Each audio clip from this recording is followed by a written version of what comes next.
Hello everyone, welcome back to our YouTube channel physics for future. मैं Jitendra sir. आज हम लोग 11th क्लास का एक इम्पॉर्टेंट टॉपिक लेकर के आए हैं, एरर एनालिसिस। इससे पहले प्रीवियस लेक्चर्स में इस चैप्टर के यूनिट्स एंड मेजरमेंट के डाल चुका हूँ, तो उसका लिंक डिस्क्रिप्शन में दिया हुआ है, आप वहाँ से जाके देख सकते हैं। एरर एनालिसिस में हम समझेंगे कि कोई भी जब हम कैलकुलेशन करते हैं तो उसमें क्या एरर्स हो सकते हैं। इसका थ्योरेटिकल पोर्शन मैंने कंसीडर नहीं किया है। थ्योरेटिकल पोर्शंस में ये आता है कि किस किस टाइप से एरर्स आते हैं। मैंने न्यूमेरिकल पोर्शन कवर किया है यहाँ पे। इस वीडियो में हमारा न्यूमेरिकल पोर्शन कवर होगा कि हम एरर्स कैसे कैलकुलेट कर सकते हैं किसी भी कैलकुलेशन के। तो जब भी हम कोई मेज़रमेंट करते हैं, उस मेज़रमेंट कुछ ना कुछ थोड़ा बहुत एरर ज़रूर होता है। लाइक अगर हम कोई स्केल से मेज़र कर रहे हैं लेंथ, तो हमारी लेंथ अगर उस स्केल का लीस्ट काउंट 0.1 सेंटीमीटर है, लीस्ट काउंट समझते हो, सबसे छोटी से छोटी वैल्यू क्या वो मेज़र कर सकता है scale, that will be the least count. अगर हमारी किसी कोई लेंथ हमने मेज़र करी और वो आया 3.1 सेंटीमीटर, तो क्या एक्चुअली वो 3.1 सेंटीमीटर होगा? अगर उसका लीस्ट काउंट और कम होता तो it may be 3.11, it may be 3.12, it may be 3.15 और इट मे बी 3.1 से कम 3.0908 ऐसा कुछ होता। सो ये जो डिफरेंस है, that difference is called error. और उस एरर को हम कैसे कैलकुलेट करेंगे, पूरा हम आज इस वीडियो में कवर करेंगे। सो बिना टाइम वेस्ट करे स्टार्ट करते हैं एरर एनालिसिस, जिसमें हम सबसे पहले जानते हैं कि what is the absolute error. Absolute error होता है कि आप देखो कोई भी प्रैक्टिकल करते हो, कोई भी आपने प्रैक्टिकल किया, एक्सपेरिमेंट किया, उस एक्सपेरिमेंट की रीडिंग ली आपने, कम से कम नहीं तो 8 से 10 बार रीडिंग लेनी होती है। वो 8 से 10 बार जब रीडिंग लेते हैं, उसका जो मीन आता है, एवरेज आता है, दैट एवरेज और दैट मीन वैल्यू को हम बोलते हैं कि ये हमारी वैल्यू निकल के आई। पर्टिकुलर एक रीडिंग जब ली, एक एक्सपेरिमेंट एक बार किया, तब जो वैल्यू निकल के आती है, that will not be the actual value. हम अपना आंसर जो रिप्रेजेंट करते हैं, वो रिप्रेजेंट करते हैं उन सब 8-10 रीडिंग्स का मीन लेकर के, एवरेज लेकर के। फिर जो उस मीन में जो मीन वैल्यू निकल के आई है, एवरेज वैल्यू निकल के आई है, उसमें और जो इंडिविजुअल वैल्यू में जो गैप होगा, जो बीच में डिफरेंस आएगा, that difference is called absolute error. Okay, so it is magnitude of difference between the true value, क्योंकि वो हम ट्रू वैल्यू मानते हैं, जो मीन वैल्यू होती है वो हम ट्रू वैल्यू मान लेते हैं, and the individual measured value of the quantity, और जो इंडिविजुअल मेजर्ड वैल्यू की गई है। हमने कोई फिजिकल क्वांटिटी को मेज़र किया n टाइम्स, मैंने क्या बोला था, हम रीडिंग लेते हैं 8 से 10 बार। हमने कोई फिजिकल क्वांटिटी को मेज़र किया n टाइम्स, और हर बार उसकी वैल्यू आई क्या, कि एक बार a1, एक बार a2, एक बार a3 और ऐसे कर करके an तक आई। हमने क्या किया, इन सभी वैल्यूज़ का अर्थमेटिक मीन ले लिया, सबकी वैल्यूज़ का एडिशन किया और डिवाइड बाय n कर दिया। This is the arithmetic mean. अब हम जब एब्सोल्यूट एरर निकालेंगे तो क्या करेंगे, this am minus a1, am minus a1, del a1 आ गया। Del a1 is the absolute error in first reading. am minus a2, del a2 is the absolute error in second reading. In the same way सारी readings का हम absolute error निकालेंगे और finally निकलेगा, last का क्या निकलेगा, am minus an, that will be the absolute error in nth reading. फिर हम क्या करेंगे, इन सभी का जो एरर निकल के आया है, एब्सोल्यूट एरर जो ये निकल के आया है, इन सब का हमने क्या किया, मीन ले लिया। तो हमारा क्या निकल के आ गया, डेल ए मीन। तो फिर जो हम अपनी एक्चुअल वैल्यू रिप्रेजेंट करते हैं, मैं एक क्वेश्चन करा के बताऊंगा अभी, जो हम अपनी एक्चुअल वैल्यू रिप्रेजेंट करते हैं वो कैसे रिप्रेजेंट करते हैं, ए क्वेश्चन जो हमारी वैल्यू निकल के आई वो am प्लस माइनस एरर का मीन। मतलब प्लस माइनस इतना हो सकता है, like 0.1, 0.2, plus minus 0.1, plus minus 0.2, plus minus मतलब प्लस 0.2 ऊपर और माइनस 0.2 नीचे, ये पॉसिबिलिटीज हो सकती हैं। नेक्स्ट आता है इसमें रिलेटिव एरर। रिलेटिव एरर या फिर इसी को एक नए नाम से जानते हैं, that is called fractional error. वो हम क्या करते हैं, ये जो हमारा एरर निकल के आया डेल ए मीन, हम इंडिविजुअल एरर के बारे में बात नहीं कर रहे, इंडिविजुअल वैल्यू के बारे में बात नहीं कर रहे, हमने पूरी जो रीडिंग्स ली है उसके बारे में हम बात कर रहे हैं। तो ये जो हमारा मीन एब्सोल्यूट एरर आया, ये upon am, error upon actual value, error upon actual value या मेजर्ड वैल्यू जिसे बोल देंगे, is called the relative error और फ्रैक्शनल एरर। फिर अगर हमें इसकी परसेंटेज एरर निकालना हो कि कितना परसेंट इसमें एरर आया है, तो क्या करेंगे परसेंटेज एरर निकालने के लिए, del A percent equal to del A mean upon A M into 100। जो ये रिलेटिव एरर आया इसी का 100 से मल्टीप्लाई कर दो। रिलेटिव एरर आया मतलब 0.1, तो 0.1 इंटू 100 कर दो, 0.01 इंटू 100 कर दो, जो ये निकल के आएगा वो इंटू 100 कर दो, तो परसेंटेज एरर कैलकुलेट हो जाता है। आई होप क्लियर हो गया होगा। Let's take an example. एक क्वेश्चन करते हैं, वहां से आपका ये सारे पॉइंट्स क्लियर भी हो जाएंगे। फिर उसके बाद हम करेंगे combination of error, error in sum, error in difference, error in product and error in quotient.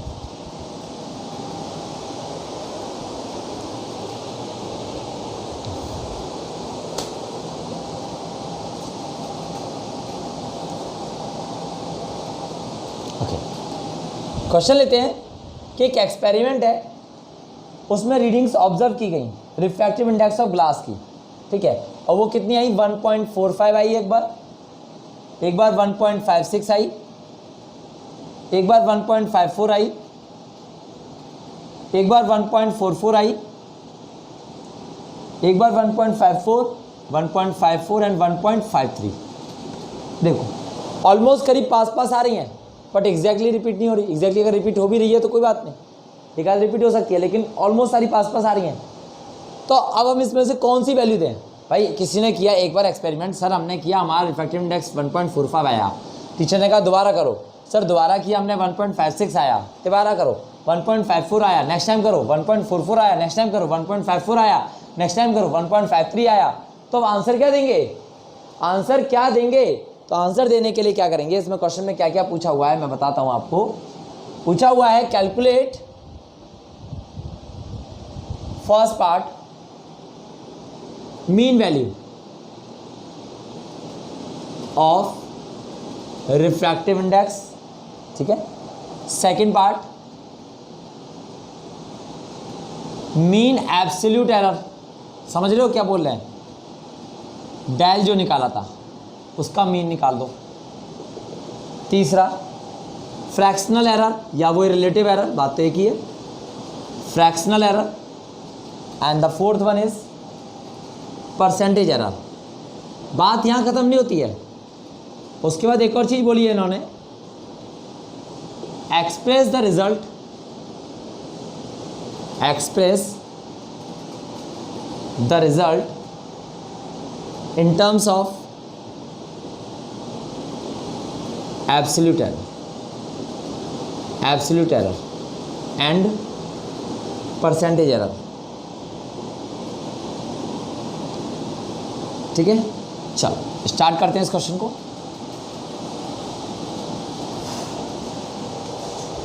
सबसे पहले हम क्या निकालेंगे, mean value, mean value of refractive index, mean value of refractive index. वो क्या क्या होगी, 1.45 plus 1.56 plus 1.54 plus 1.44 plus 1.54 plus 1.53 upon कितनी रीडिंग्स है ये, 1 2 3 4 5 6 6। इस पूरे को सॉल्व करोगे तो फाइनली मैं डायरेक्ट आंसर लिख दे रहा हूँ 1.51 आएगा, ठीक है। तो जो हमारा मीन वैल्यू निकल के आता है वो हमेशा उसके आसपास ही होता है, जो हम मीन लेते हैं वो हमेशा उनके आसपास होता है, ठीक है। अब जरा एब्सोल्यूट एरर फाइंड आउट करें, एब्सोल्यूट एरर, तो हर एक का इंडिविजुअल एरर फाइंड आउट करेंगे, डेल n1, डेल n1, तो क्या होगा, this is nm, this is nm, nm minus n1, nm minus n1, 1.51 minus 1.45, समझ रहे हो, जो भी आएगा, del n2, nm minus n2, 1.51 minus 1.56, del n3, nm minus n3, 1.51 minus 1.54, del n4, nm minus n4, 1.51 minus 1.44। In the same way, del n5 nm minus n5 1.51 minus 1.54 और del n6 nm minus n6 1.51 minus 1.53। ठीक है, अब इन सब की values देख लें। 1.51 minus 1.45 5 और एक 6 0.06, बताओ 0.06 का गैप आया। This is the error, this is the error. Okay, absolute error निकाल लें। 0.06 यहाँ पे कितने का एरर आया? 1.51 माइनस 1.56। ठीक है, तो 5 जा रहा है सीधे सीधे माइनस का, यहाँ पे माइनस का 0.03, यहाँ पे माइनस प्लस 1 6 और 1 7 0.07, यहाँ पे माइनस का 0.03, यहाँ पे माइनस का 0.02। ठीक है, जब हम मीन एब्सोल्यूट एरर निकालते हैं, अब क्या करेंगे इसका, हमें सेकंड पार्ट में क्या बोला, मीन एब्सोल्यूट एरर। इनका मीन निकालेंगे तो ये नेगेटिव साइन इग्नोर कर दिए जाते हैं, जितना भी एरर निकल के आया उन सबका सम कर दिया जाता है।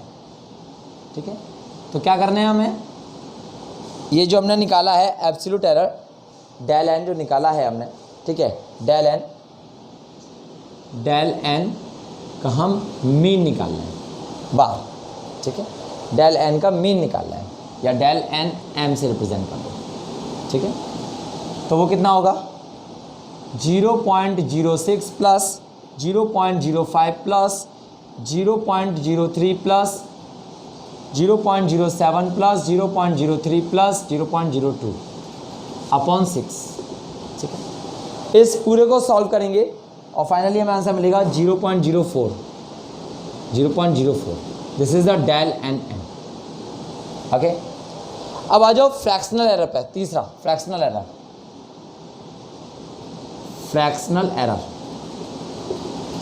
तो वो क्या था, del N M upon N M, 0.04 upon N M. एन एम की वैल्यू कितनी थी 1.5।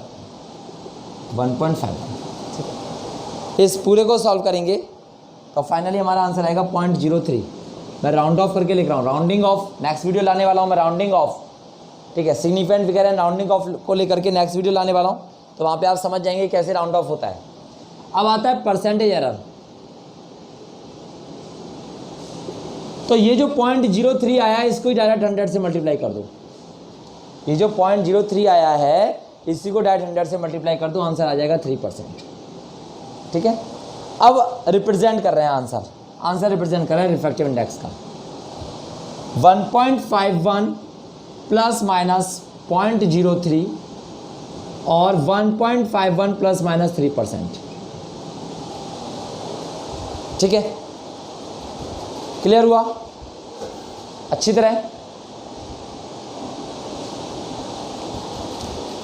Okay, so this is the error analysis, simple वाला।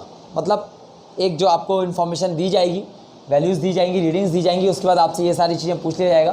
तो एक लॉन्ग क्वेश्चन की फॉर्म में ये आपसे पूछा जा सकता है, और आपको पता होना भी चाहिए कि कैसे एरर निकालते हैं, कैसे फ्रैक्शन एरर निकालते हैं, कैसे परसेंटेज एरर निकालते हैं, ये सब पता होना चाहिए आपको।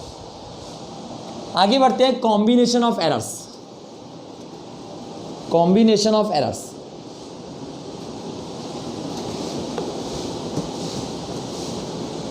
पहले मैं चारों एरर बताऊंगा, उसके बाद उसके बेस पर 2-3 क्वेश्चन कराऊंगा। Combination of errors,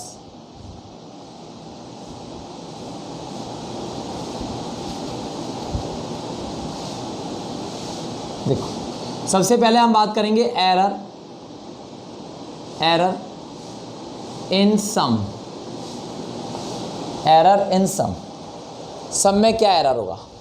let's say x is equal to A plus B, x is equal to A plus B. ठीक है, और a की जो वैल्यू है वो है a plus minus del A, और b की जो वैल्यू है b plus minus del B. तो हमें निकालना है डेल x, क्या होगा। तो देखो रिप्रेजेंटेशन कैसे होगी, x in terms of errors, x in terms of errors, representation क्या होगी, x plus minus del x equal to A plus minus del A plus B plus minus del B. तो x plus minus del x, A plus B को एक साथ लिख लो, plus del A plus minus del B, यहाँ पे लगा दो, यहाँ पे हटा दो, ठीक है, plus minus del A plus del B. तो this X on comparing this X is A plus B, this X is A plus B, और डेल एक्स क्या हो जाएगा, del A plus del B. मतलब आपको सिंपल एरर्स को सम कर देना है डेल एक्स निकालने के लिए, एरर्स को सम कर देना है डेल एक्स निकालने के लिए। सेम लॉजिक होता है एरर इन डिफरेंस में, एरर इन डिफरेंस में। Let's say X is equal to A minus B, और A plus minus del A की फॉर्म में, B plus minus del B की फॉर्म में, मतलब ए में कुछ एरर है, बी में कुछ एरर है, तो हमें डेल एक्स निकालना है। तो in terms of error, in terms of error अगर हम बात करें तो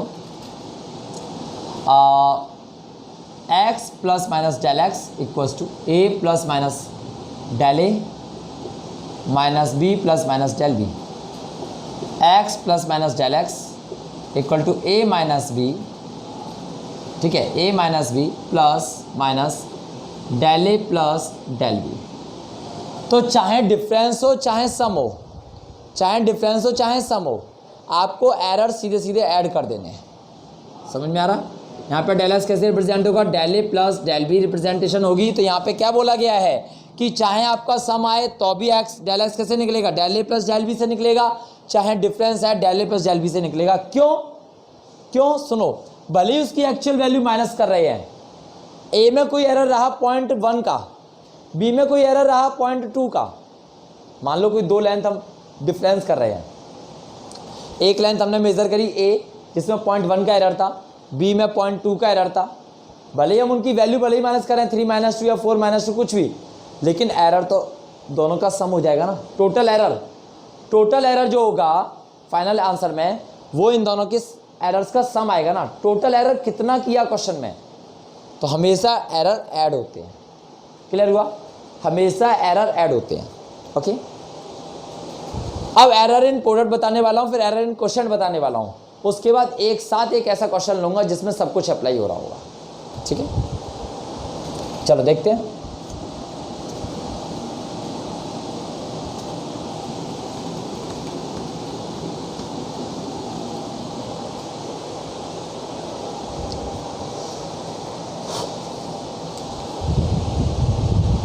error in product, error in product. Let say कोई ए वैल्यू है प्लस माइनस डेल ए के साथ, बी वैल्यू है प्लस माइनस डेल बी के साथ, हमें एक्स पता करना है, ए बी होता है, X is the product of A B, और हमें डेल एक्स निकालना है। तो कैसे निकालेंगे, कैसे निकालेंगे बताएंगे आप जरा।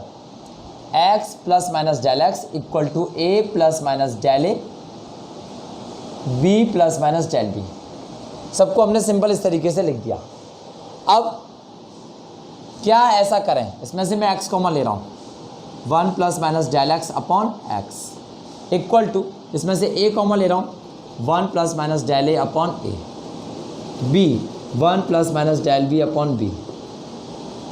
तो ये x 1 plus minus del x upon x equal to A B 1 plus minus del A upon A 1 plus minus del B upon B.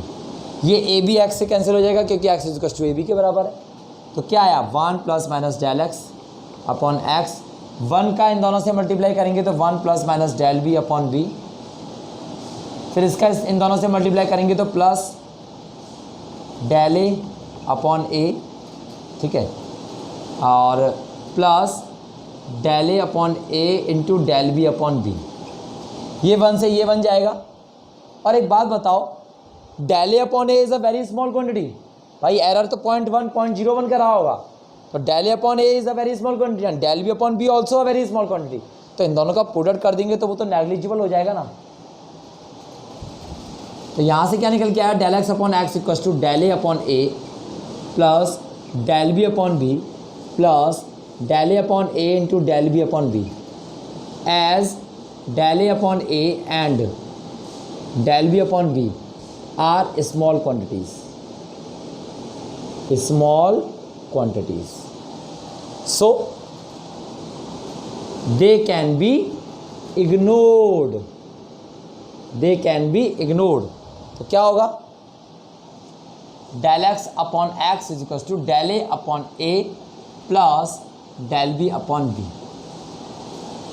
ठीक है, del A upon A plus del B upon B. जैसे कि कहीं कोई किसी क्या कहते हैं, हमें कोई दो चीज़ का मतलब एरिया निकालना है. कोई एक रेक्टेंगल है जिसकी लेंथ दिया हुआ है 1 ± 0.1, ब्रेथ दिया हुआ है 4 ± 0.1. ठीक है, हमें एरिया निकालना है. एरिया क्या होता है? Length into breadth. तो कैसे निकालेंगे एरिया? कंप्लीट एरिया मतलब विद देयर एरर. तो कैसे निकालेंगे? पहले तो एरिया निकाल दो सिंपल. 1 कितना है? 1 × 4 कितना आ गया? 4. अब del A upon A equal to del L upon L into del B upon B. ठीक है, तो यहाँ से del A की वैल्यू आ जाएगी. भाई एरर इन एरिया निकालना है ना, तो एरिया की वैल्यू कितनी है? 4 और del L की वैल्यू कितनी है? 0.1/1 प्लस है ना, प्लस del B की वैल्यू कितनी है? 0.1/4. ठीक है, इसको सॉल्व कर लेना. एलसीएम ले लिए 4, तो 0.4 प्लस 0.1, 4 से 4 कैंसिल, 0.4 0.1 कितना हो गया? 0.5. तो एरिया में जो एरर आया वो 0.5 का आया. एरिया में जो एरर आया वो 0.5 का आया. क्लियर हुआ? Now error in quotient. Error in quotient जब डिवीजन हो तब कैसे करेंगे हम? और फिर आता है आपका एरर इन पावर.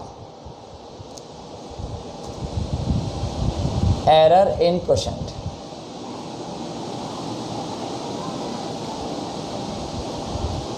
मान लो कोई x = A upon B है. A ± del A के साथ में और B ± del B के साथ में. ठीक है, तो क्या करेंगे? x ± del x = A ± del A upon B ± del B. यहाँ से मैंने x कॉमन लिया, 1 ± del x upon x equal to ऊपर वाले में से a कॉमन लिया तो 1 ± del A upon A upon b common लिया 1 ± del B अपॉन B. बेटा a upon b equal to x cancel हो गया. सीधे सीधे क्या बचा? 1 ± del x upon x equal to 1 ± del A upon A और 1 ± del B अपॉन B की पावर -1, क्योंकि इसको ऊपर लेकर के जा रहा हूँ. अब देखो del B upon B is very very less than 1. del B upon B is very very less than 1. तो जब हमारे पास बाइनोमियल एक्सपेंशन होता है 1 + x की पावर n का क्या होता है? 1 + nx plus n(n-1) factorial upon 2 factorial into x². तो एक बात बताओ, यहाँ तक तो झिल जाएगा, del B अपॉन B यहाँ तक झिल जाएगा, लेकिन del B अपॉन B का स्क्वायर 1 से बहुत छोटा था. जब 1 से बहुत छोटी वैल्यू का हम स्क्वायर करते हैं तो बहुत और छोटी वैल्यू बन जाती है. तो this value can be ignored. तो सिर्फ ये दो टर्म लेते हैं हमेशा. जब when this x is very very less than 1 तो हमेशा हम सिर्फ यही दो टर्म लेते हैं. तो इसको मैं कैसे लिख सकता हूँ? 1 + del x upon x equals to 1 ± del A upon A और 1, ये -1 आगे आ जाएगा, - del B अपॉन B. फिर से वही मल्टीप्लाई कर देंगे, तो क्या आएगा? del x upon x equals to, और ये इसका इससे मल्टीप्लाई तो इग्नोर हो जाएगा, तो क्या बचेगा? 1 ± del A upon A ± del B upon B. 1 ignore हो जाएगा और finally del x upon x क्या बचेगा? del A upon A plus del B upon B. जी हाँ, तो प्रोडक्ट हो चाहे क्वोशेंट हो, डिवीज़न हो, formula will remain same. Clear हुआ? Formula will remain same. अब जरा एक लास्ट सॉल्व बताए, वो और देख लेते हैं. एरर इन पावर. तो एरर इन पावर की बात कर लेते हैं हम. जब भी पावर में एरर होता है, लेट्स से कि x = a की पावर m अपॉन b की पावर n है. a की पावर m अपॉन b की पावर n है.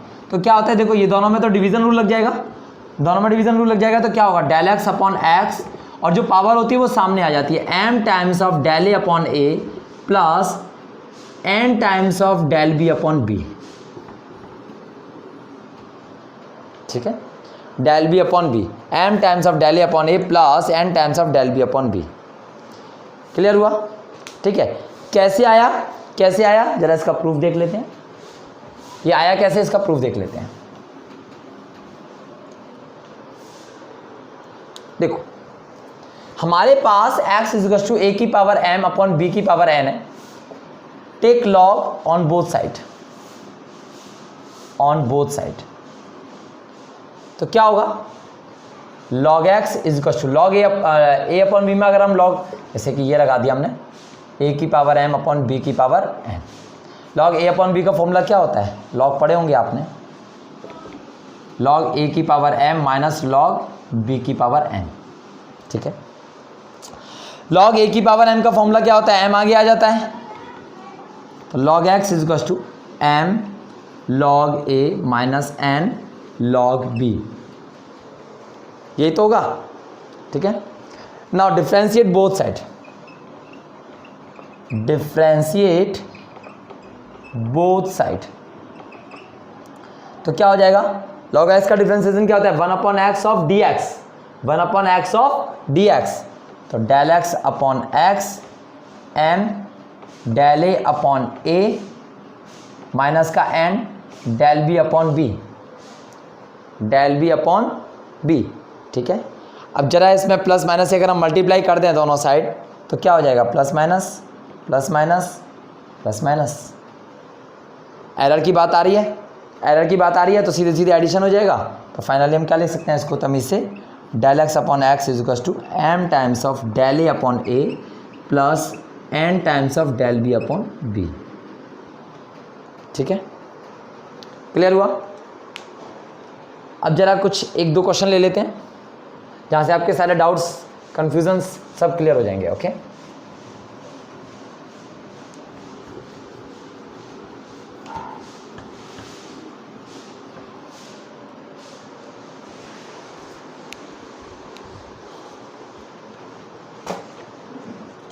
जैसे कि आपने रेजिस्टेंस का खेल देखा होगा, मान लो आपको दो रेजिस्टेंस दिए हुए हैं R1, एक R1 दिया है, एक R2 दिया हुआ है, एक R1 दिया है, एक R2 दिया हुआ है। R1 दिया हुआ है 100 प्लस माइनस 3 ओम और R2 की वैल्यू दिया हुआ है 200 plus minus 4 ohm. They are connected in series, they are connected in series. और इक्विवेलेंट रेजिस्टेंस बताओ, तो R क्या होता है सीरीज में formula, R1 plus R2, R1 plus R2।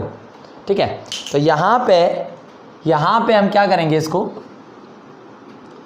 जब हम इन दोनों को ऐड करते हैं तो देखो R plus minus del R, R plus minus del R equal to R1 plus minus del R1 plus R2 plus minus del R2। So R कितना हो जाएगा, दोनों का simple addition, R plus minus del R equal to R1, R1 की value कितनी है 100 plus minus 3 plus 200 plus minus 4, 100 plus 200 300 plus 4 और 3 7 7 ओम। ठीक है, प्रॉब्लम ये नहीं है। अब दिक्कत कहाँ फंसती है, अगर ये दोनों पैरेलल में लगे होते तो क्या करते हम, अगर ये दोनों पैरेलल में लगे होते तो क्या करते हैं। पैरेलल का फॉर्मूला क्या होता है, पहले तो हमें एक फॉर्मूला बनाना आना चाहिए, 1 upon R equal to 1 upon R1 plus 1 upon R2 होता है। ठीक है, अब एक बात बताओ मुझे, अगर मैं इसको डिफ्रेंशिएट करूं, if differentiate both side, formula ही नहीं पता ना हमें तो एरर का, डिफ्रेंशिएट बोथ साइड तो क्या करेंगे, R की पावर माइनस 1 का differentiation D equal to R की पावर 1 R1 का माइनस का डिफ्रेंशिएशन D प्लस R2 का डिफ्रेंशिएशन माइनस 1 D। तो देखो R की पावर माइनस 1 है ना, R की पावर माइनस 1 है, माइनस 1 आगे आएगा और minus 2 NX n minus 1, x की पावर n का डिफ्रेंशिएशन क्या होता है, अगर डिफ्रेंशिएशन नहीं आता तो सर्च करना डिफ्रेंशिएशन बाय जितेंद्र सर। ठीक है, आराम से मिल जाएगा आपको। और वहाँ डिफ्रेंसिएशन के मैंने दोनों पार्ट डाले हुए हैं, ईजिली देख लेना वहाँ से। आर की पावर -1 का डिफ्रेंसिएशन मतलब एक्स की पावर n का डिफ्रेंसिएशन क्या होता है, nx n-1। तो ये -1 आगे आया, आर की पावर -1 -2 हो जाएगा और बचेगा क्या, dr। In the same way -1 r1 की पावर -2 dr1 प्लस -1 r2 की पावर -2 dr2। इसे क्या लिख सकता हूँ मैं, माइनस का del R upon R square equals to minus का del r1 upon r1 square plus, या माइनस हो गया अब तो, ठीक है, del r2 upon r2 square. Minus minus common ले लिए, cancel out each other. Del R upon R square equals to del r1 upon r1 square plus del r2 upon r2 square. जी हाँ, so this is how we can calculate, this is how we can calculate the value of resistance. Clear हुआ अच्छी तरह। अब कहोगे भैया are की value कैसे निकालें हम, आर की वैल्यू कैसे निकालें, आर की वैल्यू आप इस तरीके से निकालो पहले तो, और वो यहाँ पे पुट कर दो। ये फॉर्मूला है टू कैलकुलेट डेल आर। पहले वैल्यू निकालेंगे 1/r equals to 1/100 plus 1/200।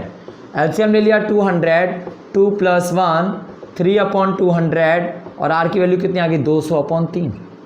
Put करेंगे del R equals to R square del r1 upon r1 square plus del r2 upon r2 square. Clear हुआ। अब जरा इसको थोड़ा सा आगे सॉल्व करें। मैंने पहले ही बोला सीरीज आसान है, पैरेलल में डिफिकल्ट होती है। फॉर्मूला ही नहीं पता काफ़ी लोगों को। तो del R is equal to R square, del R is equal to R square 200/3 का होल स्क्वायर। डेल R1 में कितना था, R1 की वैल्यू कितनी थी 100 ± 3 और R2 की वैल्यू कितनी थी 200 ± 4। तो डेल R1 कितना है 3/100 का स्क्वायर प्लस डेल R2 4/200 का स्क्वायर।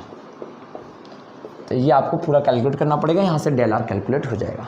ठीक है, क्लियर। उसके बाद एक क्वेश्चन और लेता हूँ मैं, थोड़ा अच्छा सा लेवल का क्वेश्चन है, वहाँ पे आपके सारे रूल फॉलो हो जाएंगे।